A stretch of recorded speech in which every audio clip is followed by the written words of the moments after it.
ഇപ്പൊ എന്നെ സംബന്ധിച്ച് ആദ്യമൊക്കെ ഞാൻ ഭയങ്കര ഭക്തയായിരുന്നു.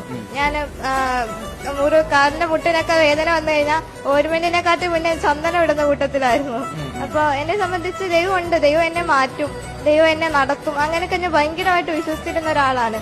പിന്നെ ഞാൻ ചിന്തിച്ചപ്പോഴാ ഞാൻ കണ്ടിട്ടില്ലാത്ത, ഞാൻ അനുഭവിച്ചിട്ടില്ലാത്ത ഒരു ശക്തിയെ ഞാനെന്തിനാ വിശ്വസിക്കുന്നേ. എന്നെ സംബന്ധിച്ച് ഞാൻ ജനിച്ചപ്പോ തൊട്ട് എന്റെ ചെലവുകള് എല്ലാം നോക്കുന്നത് എന്റെ അച്ഛനാണ്. എന്റെ പൊന്നുപോലെ എന്നെ കൈകൊണ്ട് നടക്കുന്ന എന്റെ അമ്മയാണ്. എന്നെ കൂടെ കൊണ്ട് നടക്കുന്ന കൂട്ടുകാരാണ്. എനിക്ക് അക്ഷരം പറഞ്ഞു തന്നത്, എനിക്ക് അറിവ് പകർന്നു തന്നത് എന്റെ ടീച്ചേഴ്സാണ്. ഇവരൊക്കെയാണ് ഞാൻ കണ്ടിട്ടുള്ള ദൈവങ്ങൾ. എനിക്കൊരാപത്ത് വന്നാ ഞാനിപ്പോ പോകുന്ന വഴി എന്റെ വീൽ ചെയർ ഒന്ന് തെന്നിക്കഴിഞ്ഞാ ആ വരാന്തേന്ന് ഞാൻ വീണ് കഴിഞ്ഞാ മഹാദേവനെ വിഷ്ണുവിനെയും കാട്ട് പിന്നെ വന്ന് എടുക്കുന്നത് എന്റെ ഗൗരിയായിരിക്കും.